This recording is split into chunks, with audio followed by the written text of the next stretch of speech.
시청자 여러분 안녕하세요. 김동수입니다. 현 정부에서요, 부동산 정책을 잘못하고 있다. 54%로 나타났습니다. 반면 잘하고 있다는 것은 19%에 그쳤습니다. 그렇다면 이렇게 부동산 정책 실패에 대한 국민들의 반감이 많다는 것 아니겠습니까? 지난 6일입니다. 여론조사 전문기관인 한국갤럽에서요, 전국 성인 1000명에게 말이죠, 정부가 부동산 정책을 잘하고 있느냐 못하고 있느냐 이렇게 조사한 결과를 보니까 잘하고 있다가 19%입니다. 잘못하고 있다가 54%. 그러니까 훨씬 더 많은 것이죠. 잘못하고 있다가. 그리고 평가 유보는 27%로 나타났는데요. 그러면 잘했다는 이유는 뭘까요? 집값 안정 하락 기대가 15%, 규제 강화가 12%, 대출 규제 및 금리 인상이 이렇게 9%로 나타났는데요. 잘못했다는 이유는 집값 상승이 너무 높다.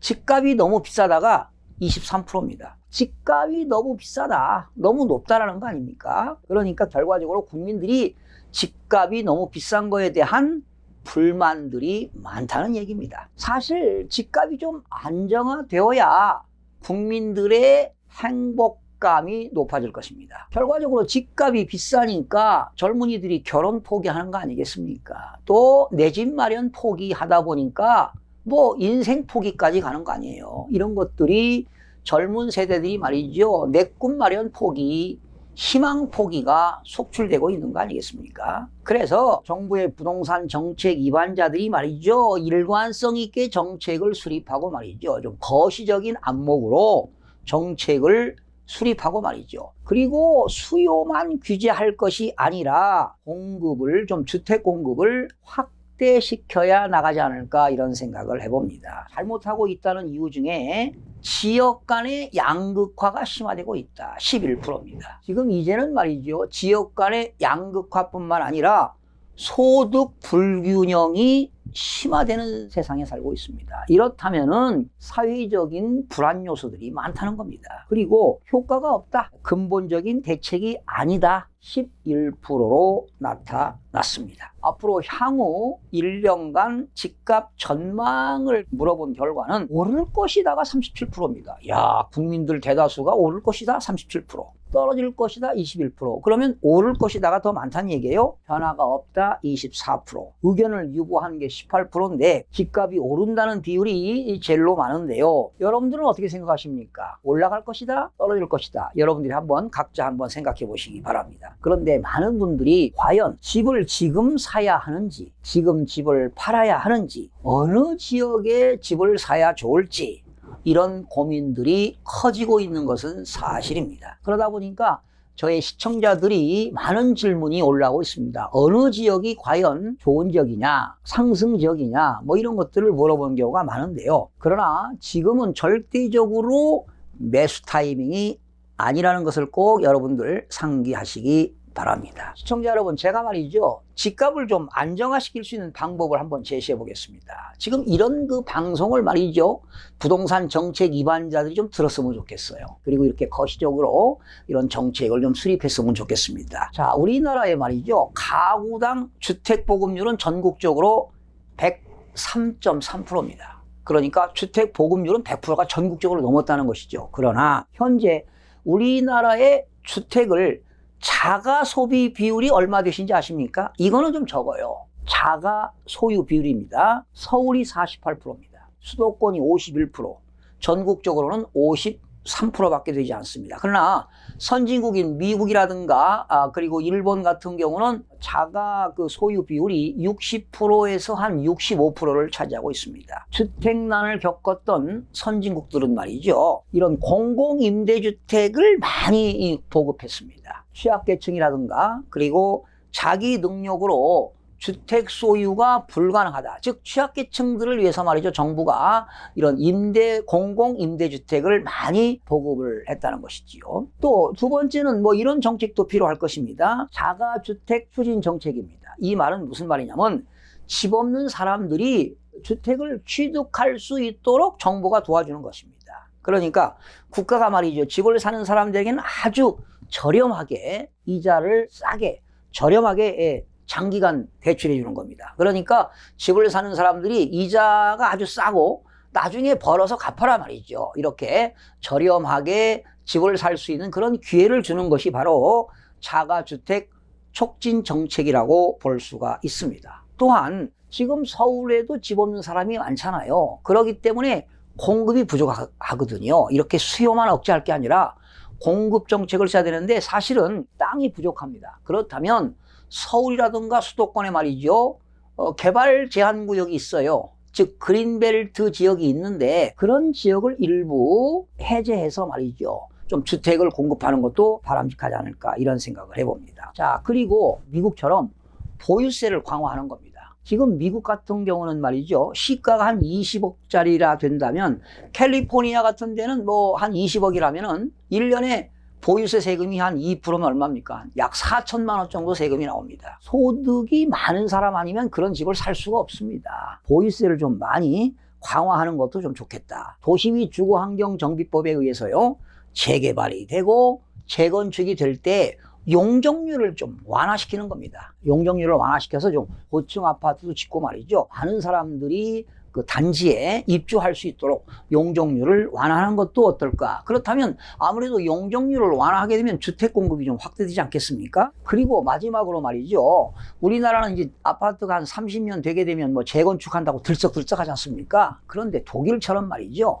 집을 한번 건축하게 되면 100년, 150년, 200년 사용할 수 있도록 말이죠. 튼튼하게 짓는 겁니다. 그래서 건축법을 좀 강화해가지고 말이죠. 기둥이라든가 벽이라든가 냉난방 시설도 잘 되고 말이죠. 정말 튼튼하게 100년, 200년을 말이죠. 쓸 수 있도록 한다면 이런 재개발, 재건축할 필요가 없잖아요. 오래 사용할 수 있고 말이죠. 얼마나 국가적으로도 이익입니까? 그래서 이런 정책을 사용한다면 집값은 좀 안정화되지 않을까. 개인적인 생각인데 정말 정책 위반자들이 이렇게 거시적으로 이런 정책을 수립한다면 그래도 어느 정도 집값은 안정되지 않을까 이런 생각을 해보게 됩니다. 여러분들은 어떻게 생각하십니까? 좋은 의견 있으시면 좀 댓글 좀 많이 달아주시기 바랍니다. 자, 지금 이제 이번 사태 여파로 말이죠. 지금 1% 최저금리 사태가 지금 열릴 가능성이 커지면서 말이죠. 부작용을 두고 우려가 커지고 있는 상황인데요. 가장 먼저 말이죠. 비상등이 커질 분야는 한국경제 뇌관인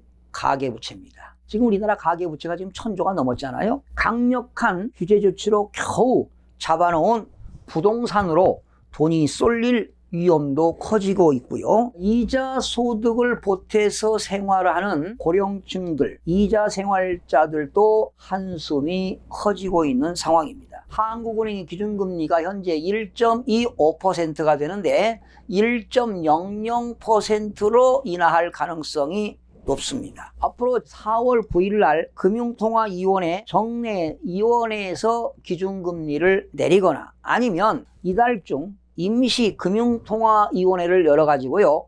기준금리를 1.00%까지 내릴 수도 있다는 것입니다. 1% 최저금리는 우리 사회가 한 번도 가보지 않은 길입니다. 문제는 이렇게 금리를 내리게 되면 시한폭탄인 가계부채가 더 늘어날 수 있다는 것입니다. 가계부채 증가세가 다소 진정되었다고는 하는데요. 지금 여기저기에서 돈줄이 말라가는 상황에서 기준금리를 인하하게 되면 가계부채 증가 요인이 될 수가 있습니다. 결과적으로 한국은행이 기준금리를 내리게 되면 대출금리도 인하될 것입니다. 그렇다면 주택담보대출에 대한 증가 속도가 가파르게 올라갈 수 있습니다. 정부가 말이죠. 주택시장 안정화 방안으로 강력한 주택담보대출 비율 LTV 규제를 내놨지만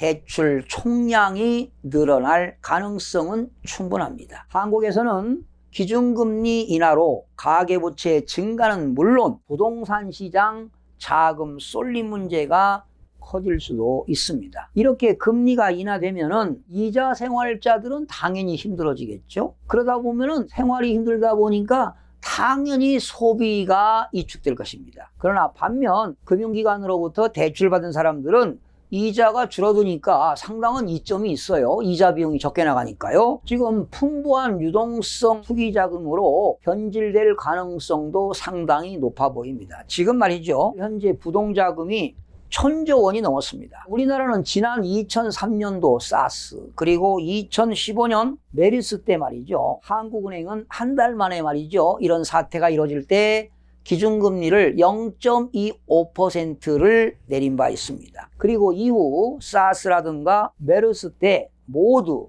집값은 오름세를 보인 바 있습니다. 한국은행이 말이죠. 지난달 2월 27일 날 기준금리를 동결시킨 이유도 이처럼 집값을 자극할 수 있다는 학습 효과 때문이 아닐까요? 하지만 지금의 부동산 시장은 과거 사스와 메르스와는 상황이 다르게 흘러가고 있습니다. 그 당시 2003년도는 노무현 정권인데요. 노무현 정부 들어서 강남 집값이 폭등하던 시기였습니다. 그리고 2015년도에는 박근혜 정부에서 말이죠. 부동산을 좀 활성화시키려고 규제를 완화하는 영향으로 상승기에 진입했던 시점이기도 합니다. 하지만 지금은 정부가 강력한 대출을 규제하고 있고 그리고 자금 출처 조사 등 고강도 규제로 부동산 가격을 지금 정부가 인위적으로 지금 누르고 있는 상황입니다. 그러므로 금리가 내려가더라도 단기적으로 집값 미치는